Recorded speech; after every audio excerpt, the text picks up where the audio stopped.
Friends, welcome to the channel electrical and automation. दोस्तों, आज आपके लिए मैं बहुत ही बेहतरीन वीडियो लेके आ गया हूँ। आज दोस्तों मैं आपको दिखाने वाला हूँ लिमिट स्विच में आपको आप देख रहे होंगे मेरे हाथ में ये जो है ये एकदम नया लिमिट स्विच है। दोस्तों बढ़िया लिमिट स्विच है। लिमिट स्विच का काम क्या होता है, जैसा उसका नाम है वही उसका काम है। इसका नाम है लिमिट स्विच। और स्विच क्यों लगाते हैं, क्योंकि दोस्तों ये ऑन ऑफ करने का इंडिकेशन देता है। तो सबसे पहले तो आपको ये समझना पड़ेगा ये स्विच का मतलब क्या है, लिमिट स्विच का मतलब क्या है। होता है क्या दोस्तों, हम इसको किसी न किसी इक्विपमेंट में इस तरीके से लगा देते हैं। जब कोई इक्विपमेंट चलता है, कोई चीज़ मूव करती है, तो ये इस क्लैंप को, इस लिमिट स्विच में लगे हुए क्लैंप को क्या करता है दोस्तों, मूव कराता है। तो ये ऐसे जब मूव कराता है तो इसके नीचे यहाँ पे लगे हुए हैं कॉन्टैक्ट। ये जो ब्लैक वाला हिस्सा आप देख रहे हैं इसमें लगे हैं दोस्तों कॉन्टैक्ट। उस कॉन्टैक्ट को दोस्तों करता क्या है, वो एनओ है तो उसे एनसी बना देता है। यानी हमारे पास क्या है, एनओ है एनसी बना देता है, या एनसी है तो एनओ बना देता है। दोनों ऑप्शन रहते हैं हमारे पास। अभी मैं आपको खोल के दिखा दूंगा। तो ये लिमिट स्विच इसीलिए बोलते हैं क्योंकि एक लिमिट में इसको आप इसकी, अब जैसे आप देख रहे होंगे मैं यहाँ किया तभी इसकी आवाज़ आ रही होगी, तो ये इतने में ही आवाज़ कर रहा है। अगर मान लीजिए आपकी इसकी लिमिट बढ़ानी तो आप इस स्क्रू को दोस्तों खोल सकते हैं, खोल के इसे लंबा कर सकते हैं। तो इसकी जो स्पैन है, यानी इसकी जो मूवमेंट की रेंज है कि कब वो जाके अब हमारे जो कॉन्टैक्ट है उनको चेंज करेगा, वो हम दोस्तों क्या कर सकते हैं, उसे बढ़ा सकते हैं। ऊपर आप देखेंगे ध्यान से दोस्तों, उसको बढ़ाने के लिए यहाँ पे लगा हुआ है एलंकी बोल्ट। आप यूज़ कर सकते हैं एलंकी लगाएंगे, इसे ढीला करेंगे इस स्क्रू को। ये क्लैंप जो है खिसका के आप पीछे ले आएंगे, जिससे इसकी रेंज जो है मूवमेंट का, जो अभी इतना मूव कर रहा है वो और ज़्यादा मूव करना स्टार्ट कर देगा। चलिए मैं आपको उसको खोल के दिखाता हूँ कि इसके अंदर आखिरकार किस तरीके से हम कनेक्शन करते हैं। तो हम इसको खोलते हैं, खोल के हम आपको दिखाते हैं। तो इसे खोलता हूँ मैं।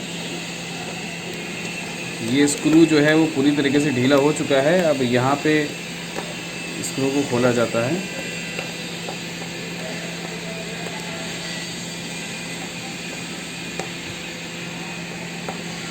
अब इस स्क्रू को खोलेंगे और ये मैंने जो है इसका कवर हटा दिया है। इसको कवर को हटाने के बाद देखेंगे यहाँ पे एक कवरिंग आती है। कवरिंग के बाद इसमें देखेंगे आप दोस्तों, यहाँ पे आपको 4 कनेक्शन दिख रहे होंगे,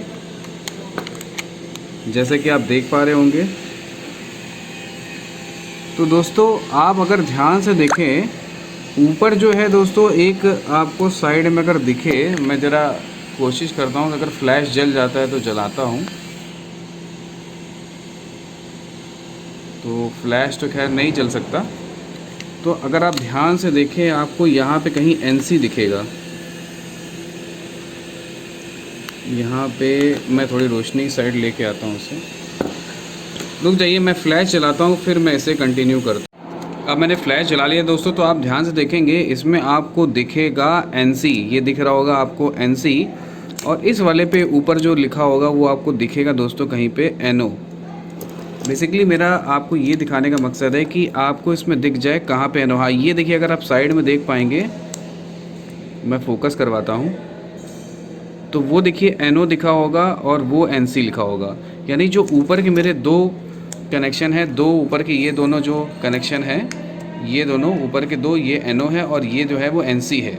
अब दोस्तों होता क्या है कि ये मेरा एक्चुएटर है। जब ये एक्चुएटर को मैं पुश करता हूँ तो ये जो आवाज़ आ रही है, ये क्या करता है, आपको डायग्राम के थ्रू समझाता हूँ। तो ये मेरी इनिशियल पोजीशन है। जब ये एनओ के ऊपर के ये जो मैंने आपको दिखाया, इसमें ये 2 कॉन्टैक्ट ये ऊपर वाले एनओ के हैं, ये दोनों एनसी के हैं। तो वो दोनों एनओ के हैं, ये दोनों एनसी के हैं। तो जब मैं एक्चुएटर को पुश करता हूँ, तो ये एक्चुएटर पुश, इनिशियल पोजीशन में जब पुश नहीं कर रहा हूँ, तो ये दोनों देखिए आप कनेक्शन अलग अलग हैं।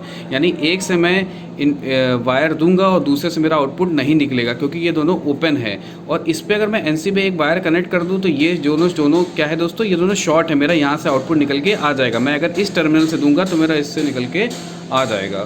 तो ये दोस्तों है इनिशियल पोजीशन। जब मैं एक्चुएटर को क्या कर देता हूँ, दबा देता हूँ, जब मैं एक्चुएटर को दबा देता हूँ तो होता क्या दोस्तों, ये जो NO है वो बन जाता है NC, जो NO है वो बन जाता है NC। पहले देखो ही दोस्तों ये अलग था, कोई कांटेक्ट नहीं था, अब दोनों के बीच में कांटेक्ट आ गया है। उसी तरीके से NC जो पहले दोनों के बीच में कांटेक्ट था, अब ये कांटेक्ट छूट गया है, ये NC था, ये NO बन गया, यानी ये ओपन हो गया।